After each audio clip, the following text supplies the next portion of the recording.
Time now for sports on 104.7 The Cave. Here's Ned Reynolds. Mike, the intern, Ned Reynolds in the studio. The official kickoff for the NFL season is tonight in Kansas City, Missouri. The NFL draft begins, kicks off the season. The Chiefs have the 31st pick. Who the hell are they going with? Well, in my opinion, they go with an O-lineman. If they're still available at that part of the first round, though. There's likely to be one. And this guy who's kind of, and how this is possible, I don't know, but he's kind of flown under the radar a little bit in doing research. Big kid out of Ohio State named DeWand Johnson. DeWand is D-E-W-A-N-D. DeWand Johnson. And this guy was a two-time first-team All-Big Ten lineman. Now, evidently, because he's so down in the draft order, at least one thinks he is anyway, there must be some level of understanding that he may not be able to get some things done. I don't know about that. But, Mike, when you look at the size, you cannot deny that. 6'8", 375. This is a huge human being with a massive wingspan. And, Orlando Brown is not there. He's not going to play for the Chiefs this year. He gone. This would be, in my opinion, from the physical standpoint, a really big deal for the Chiefs. This is just a prediction. It probably will go with somebody else, but DeWand Johnson would be my pick. He was listed as 394 snaps for a passing circumstance, allowed 0 sacks. Well, here's the thing, and I trust me, I've been doing my research too about this. He got brought up earlier this week as what you're saying, the Chiefs could go for him if he's available. He is big. He does have the size. Unfortunately, he is not quick at all. He can't move. And from what I've seen, Andy Reid doesn't like guys on the line that can't move. And in college, it's not hard for you to use your size to stop stop the guys. In the pros, it's a completely different thing. The college level of the game is very different from the pros. And everybody who goes into it from college will tell you, yeah, it is much quicker. But I still can't, in my opinion, deny that size aspect. And there is a certain level, if he maintains weight, that he could achieve some level of speed. Again, it's great to have quickness on that O-line. That is it a life and death situation? It is if you're blocking from a certain side on that line. Yeah, yes. Oh yeah. But we'll see. We'll see what happens. Yeah, we'll see. I'd love to have him. I'm not saying that. I'm just saying typically Reid doesn't go for the slower guys in that game, especially for the Chiefs. They like to move very quickly. So just one pick tonight, and then it's over. And then we go into rounds 2 and 3 tomorrow. Correct? They have 10 total picks, including tonight. Mm-hmm. Incidentally, only 31 picks. There are, I believe, I have to go back and check, but I think there are 4 teams that don't have a first-round pick because of trades and things of that nature. But the Chiefs do have the one. It's number 31. So, again, as the draft goes on, and the Chiefs will be able to accrue 9 more players out of this. And it's really interesting to see the philosophy they're going to take here. Do they go for defense? Do they go for offense?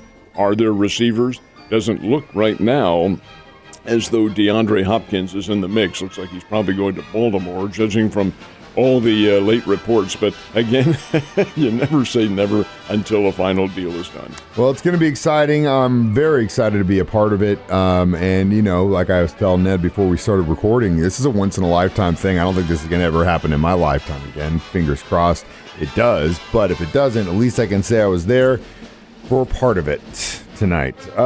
So after Kansas City, where has the NFL planned on taking the draft next year? Only one choice so far, and that, next year's is in concrete. It's Detroit is where they're going, and they'll have it in a big party gathering area in the central part of Detroit. That's where it'll be held. And then from 2025 on, the NFL has not selected a circumstance yet. So you never know. I think a lot of it has to do with how the public reacts and the police guidance and so forth and so on, and just how the whole circumstance morphs in the NFL's favor. One thing I am going to predict, though, and you're going to be up there for opening night, right? Yeah. Oh, yeah. Okay. Here comes the commissioner on the stage. Dude, you want to talk about the booze at Kansas City? Exactly what's man, dude, it's going to be loud. Keep in mind, folks, it's part of the tradition, and he knows it. Goodell knows it. He'll laugh and carry on and so forth. But yeah, the commissioner is always greeted by a chorus, and I mean it's 100,000 chorus. Boo! Hey, part of the deal. That was literally, I was so close to getting Ned to come with me, and that was probably the biggest reason he wanted to go, was he wanted to boo Roger. But unfortunately, he's got other plans on his dance card tonight. So Cardinals and Royals both had games yesterday? All three of them did. Springfield Cardinals Springfield included, and the Springfield Cardinals were the only one to get a win. That's not good. St. Louis Cardinals lose to the Giants again, gave up a 2-0 lead. Giants won by a score of 7-3.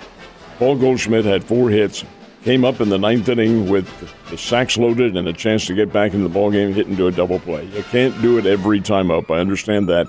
And Goldschmidt was a one-man wrecking crew. The Cardinals' offense just went dormant after that. 7-3, San Francisco wins. They'll play again and conclude the series this afternoon at Oracle Park. Kansas City Royals fell to the Arizona Diamondbacks, and Zach Gallen 2-0. Zach Gallen, folks, has 28 consecutive scoreless innings.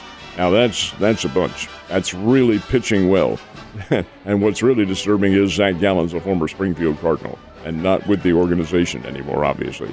Anyway, the Royals lose 2-0. They won't play today. Springfield Cardinals won. They got a 10-0 win over the Wichita Wind Surge on a one-hitter, and that is really great. Brandon Komar, he threw 7 innings, and then a couple of relievers came in to conclude it. But a one-hitter against the Wichita Wind Surge, that's big. So the Springbirds continue their series in Wichita, Kansas tonight. What about the hockey? Hockey's extremely interesting. The Boston Bruins are the President's Cup winner in the National Hockey League this year, and they still lead their series 3-2, but they lost last night to the Florida Panthers, and the Seattle Kraken knocked off the defending Cup champion Colorado Avalanche.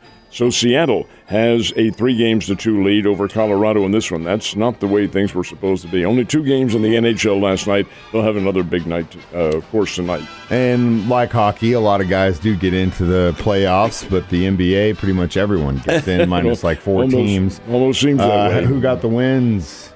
Well, the New York Knicks eliminated the Cleveland Cavaliers, and that's the first time the Knicks have been this far in the playoffs in well over a decade.